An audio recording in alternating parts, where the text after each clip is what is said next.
वो इतनी तेज गति से असम के विकास में, असम की सेवा में लगे हैं कि मुझे लगातार यहां विकास के कार्यक्रमों में आने का अवसर मिलता रहा है। आज का दिन तो मेरे लिए एक और वजह से बहुत खास है। आज मुझे सोनितपुर ढेकियाजुली की इस पवित्र धरती को प्रणाम करने का अवसर मिला है।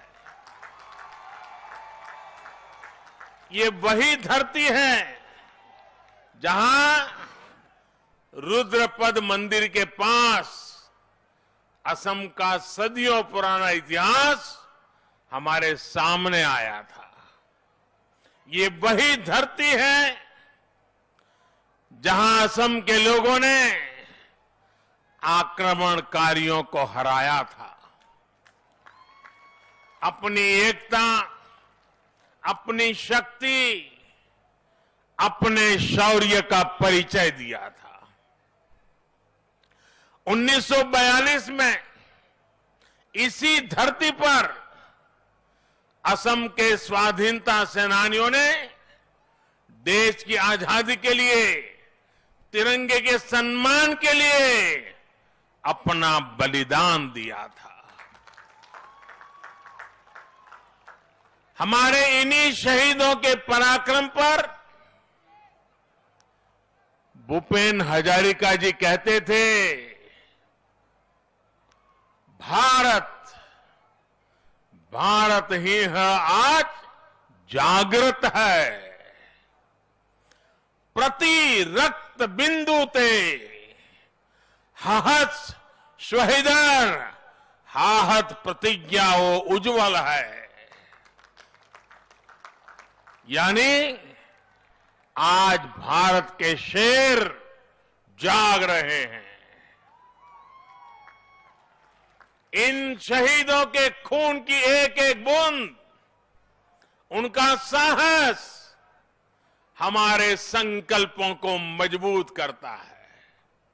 इसलिए शहीदों के शौर्य की साक्षी सोनितपुर की ये धरती, असम का ये अतीत बार बार मेरे मन को असमिया गौरव से भर रहे हैं।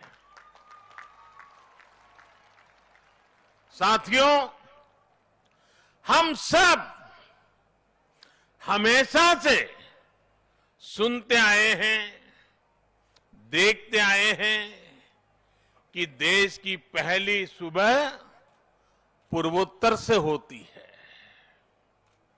लेकिन सच्चाई ये भी है कि पूर्वोत्तर और असम में विकास की सुबह को एक लंबा इंतजार करना पड़ा है।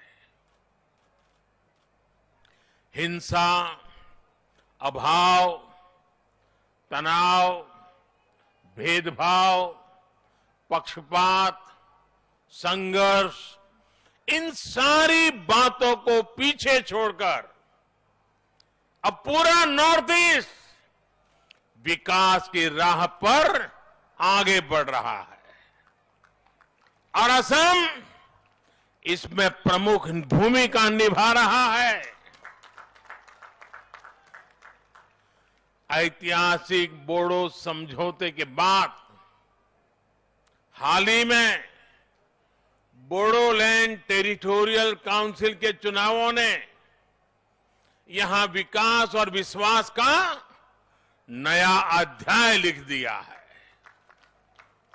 आज का दिन भी असम के भाग्य और असम के भविष्य में इस बड़े बदलाव का साक्षी है। आज एक और विश्वनाथ और चराईदेव में 2 मेडिकल कॉलेजों का उपहार असम को मिल रहा है, तो वहीं असम माला के जरिए आधुनिक इंफ्रास्ट्रक्चर की नींव भी बढ़ी है। अखमर बिकाखर जातरात आजी एक उल्लेखजोग दिन येई बिखेक दिन टोत मैं अखम बाखिक आंतरिक अभिनंदन जनाइछो।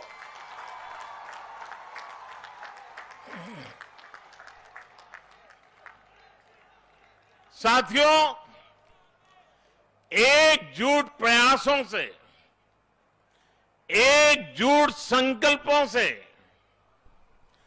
कैसे परिणाम आते हैं, असम इसका बड़ा उदाहरण है। आपको 5 साल पहले का वो समय याद होगा जब असम के ज्यादातर दूरदराज इलाकों में अच्छे हॉस्पिटल केवल सपना होते थे। अच्छे हॉस्पिटल, अच्छे इलाज का मतलब होता था घंटों की यात्रा, घंटों का इंतजार और लगातार अनगिनत कठिनाइयां।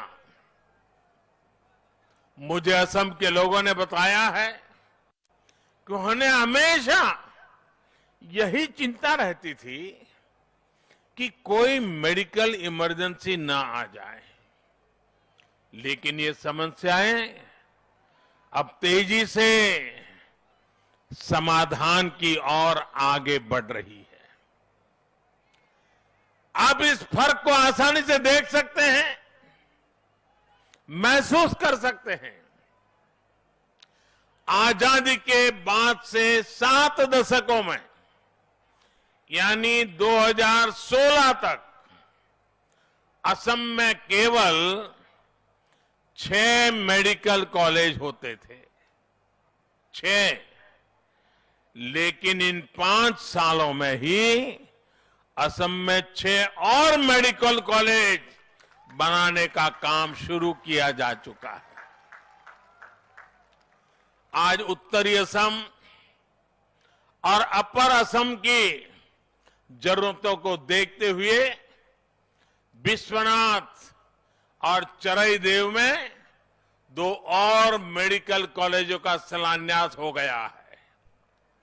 ये मेडिकल कॉलेज अपने आप में आधुनिक स्वास्थ्य सेवाओं के केंद्र तो बनेंगे ही, साथ ही अगले कुछ सालों में यहां से ही मेरे हजारों नौजवान डॉक्टर बनकर के निकलेंगे।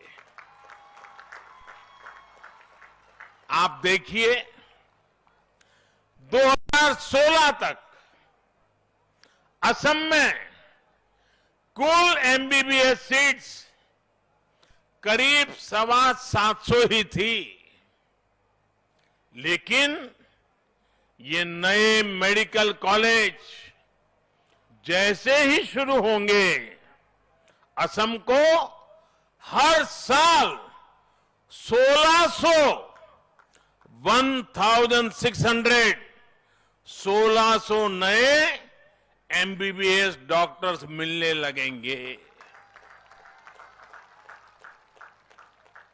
और मेरा तो एक और सपना है, बड़ा साहसपूर्ण सपना लगता होगा, लेकिन मेरे देश के गांव में, मेरे देश के गरीब के घर में टैलेंट की कोई कमी नहीं होती है। उन्हें अवसर नहीं मिला होता है। आजाद भारत जब 75 में प्रवेश कर रहा है, तो मेरा एक सपना है, हर राज्य में कम से कम एक मेडिकल कॉलेज, कम से कम एक टेक्निकल कॉलेज वो मातृभाषा में पढ़ाना शुरू करें। क्या असमिया भाषा में पढ़ करके कोई अच्छा डॉक्टर नहीं बन सकता है क्या? आजादी के 75 साल होने आए और इसलिए चुनाव के बाद जब नई सरकार बनेगी असम में, मैं यहां असम के लोगों की तरफ से आपको वादा करता हूं कि असम में भी एक मेडिकल कॉलेज स्थानीय भाषा में हम शुरू करेंगे, एक टेक्निकल कॉलेज स्थानीय भाषा में शुरू करेंगे और धीरे धीरे ये बढ़ेगा, कोई रोक नहीं पाएगा उसको। ये डॉक्टर्स असम के अलग अलग क्षेत्रों में, दूर दराज इलाकों में अपनी सेवाएं देंगे। इससे भी इलाज में सुविधा होगी, लोगों को इलाज के लिए बहुत दूर नहीं जाना होगा। साथियों, आज गुवाहाटी में एम्स का काम भी तेजी से आगे बढ़ रहा है। इसका काम अगले 1.5-2 सालों में पूरा भी हो जाएगा।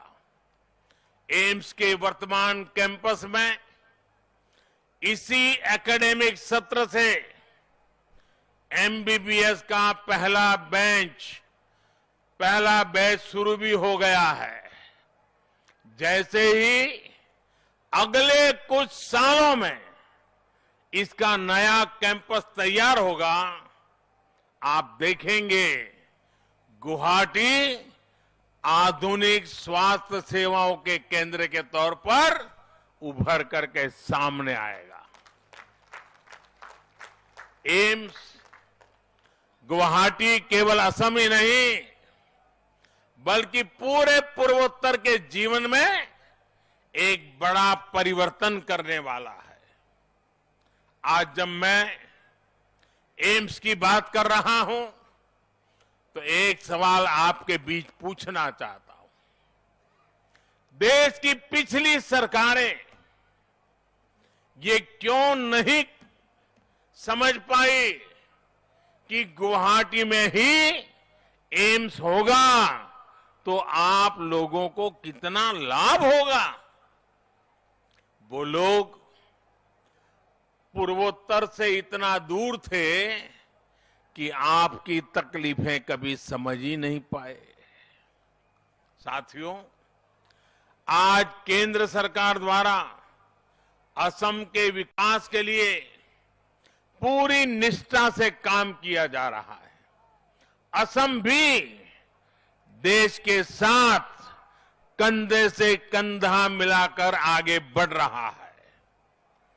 आयुष्मान भारत योजना हो, जन औषधि केंद्र हो, प्रधानमंत्री नेशनल डायलिसिस प्रोग्राम हो या हेल्थ एंड वेलनेस सेंटर्स हो, सामान्य मानवी के जीवन में जो बदलाव आज पूरा देश देख रहा है, वही बदलाव, वही सुधार असम में भी दिख रहे हैं। आज असम में आयुष्मान भारत योजना का लाभ करीब 1.25 करोड़ गरीबों को मिल रहा है। मुझे बताया गया है कि असम के 350 से ज्यादा अस्पताल इस योजना से जुड़ चुके हैं। इतने कम समय में असम के 1.5 लाख गरीब आयुष्मान भारत के तहत अपना मुफ्त इलाज करवा चुके हैं। इन सभी योजनाओं से असम के गरीबों के सैकड़ों करोड़ रुपए इलाज पर खर्च होने से बचे हैं। गरीब का पैसा बचा है। आयुष्मान भारत योजना के साथ ही लोगों को असम सरकार के अटल अमृत अभियान से भी फायदा हो रहा है। इस योजना में गरीबों के साथ ही सामान्य वर्ग के नागरिकों को भी बेहद कम किस्त पर स्वास्थ्य बीमा का लाभ दिया जा रहा है। इसके साथ ही असम के कोने कोने में हेल्थ एंड वेलनेस सेंटर्स भी खोले जा रहे हैं, जो गांव गरीब के प्राथमिक स्वास्थ्य की चिंता कर रहे हैं। मुझे बताया गया है कि इन सेंटर्स पर अब तक 55 लाख से ज्यादा असम के भाई बहनों ने अपना शुरुआती इलाज कराया है। साथियों, स्वास्थ्य सेवाओं को लेकर संवेदनशीलता और आधुनिक सुविधाओं के महत्व को कोरोना काल में देश ने बखूबी महसूस किया है। देश ने कोरोना से जिस तरह से लड़ाई लड़ी है, जितने प्रभावी तरीके से भारत अपना वैक्सीन प्रोग्राम चला रहा है, उसकी तारीफ आज पूरी दुनिया कर रही है। कोरोना से सबक लेते हुए देश ने हर देशवासी के जीवन को सुरक्षित और आसान बनाने के लिए और तेजी से काम करना शुरू कर दिया है। इसकी झलक आपने इस बार के बजट में भी देखी है। बजट में इस बार स्वास्थ्य पर होने वाले खर्च में अभूतपूर्व बढ़ोतरी की गई है। सरकार ने यह भी तय किया है कि अब देश के 600 से ज्यादा जिलों में इंटीग्रेटेड लैब्स बनाई जाएगी। इसका बहुत बड़ा फायदा छोटे कस्बों और गांवों के लोगों को होगा, जिन्हें मेडिकल टेस्ट के लिए दूर जाना पड़ता है। साथियों, असम की खुशहाली यहां की प्रगति का एक बहुत बड़ा केंद्र असम के चाय बागान भी है। सोनितपुर की लाल चाय तो वैसे भी अपने अलग फ्लेवर के लिए जानी जाती है। सोनितपुर और असम की चाय का स्वाद कितना खास होता है, ये मुझसे बेहतर भला कौन जानेगा। इसलिए मैं हमेशा से चाय वर्कर्स की प्रगति को पूरे असम की प्रगति से जोड़ करके ही देखता हूं। मुझे खुशी है कि इस दिशा में असम सरकार कई सकारात्मक प्रयास कर रही है। अभी कल ही असम चाह बगीचा धन पुरस्कार मेला स्कीम के तहत असम के 7.5 लाख टी गार्डन वर्कर्स के बैंक खातों में करोड़ों रुपए सीधे ट्रांसफर किए गए। टी गार्डन्स में काम करने वाली गर्भवती महिलाओं को एक विशेष योजना के तहत सीधे मदद दी जा रही है। टी वर्कर्स और उनके परिवार के स्वास्थ्य की देखभाल के लिए, जांच और इलाज के लिए टी गार्डन्स में ही मोबाइल मेडिकल यूनिट भी भेजी जाती है। मुफ्त दवाओं का भी इंतजाम किया जाता है। असम सरकार के इन्हीं प्रयासों से जुड़कर इस बार देश के बजट में भी चाय बागान में काम करने वाले हमारे भाइयों और बहनों के लिए 1000 करोड़ रुपए की विशेष योजना की घोषणा की गई है। टी वर्कर के लिए 1000 करोड़ रुपए। ये पैसा आपको मिलने वाली सुविधाओं को बढ़ाएगा, हमारे टी वर्कर्स का जीवन और आसान बनाएगा। साथियों, आज जब मैं असम के टी वर्कर की बात कर रहा हूं, तो मैं इन दिनों देश के खिलाफ चल रहे षड्यंत्रों की भी बात करना चाहता हूं। आज देश को बदनाम करने के लिए साजिश रचने वाले इस स्तर तक पहुंच गए हैं कि भारत की चाय को भी नहीं छोड़ रहे। आपने खबरों में सुना होगा, ये साजिश करने वाले कह रहे हैं कि भारत की चाय की छवि को बदनाम करना है। योजनाबद्ध तरीके से भारत की चाय की छवि को दुनिया भर में बदनाम करना है। कुछ दस्तावेज सामने आए हैं जिनसे खुलासा होता है कि विदेश में बैठी कुछ ताकतें चाय के साथ भारत की जो पहचान जुड़ी है उस पर हमला करने की फिराक में है। क्या आपको यह हमला मंजूर है? आपको यह हमला मंजूर है? इस हमले के बाद चुप रहने वाले लोग मंजूर है आपको? हमले करने वालों की तारीफ करने वाले मंजूर है क्या आपको? हर किसी को जवाब देना पड़ेगा जिन्होंने हिंदुस्तान की चाय को बदनाम करने का बीड़ा उठाया है, और उनके लिए यहां जो चुप बैठे हैं, ये सभी राजनीतिक दलों को हर चाय बागान जवाब मांगेगा। हिंदुस्तान की चाय पीने वाला हर इंसान जवाब मांगेगा।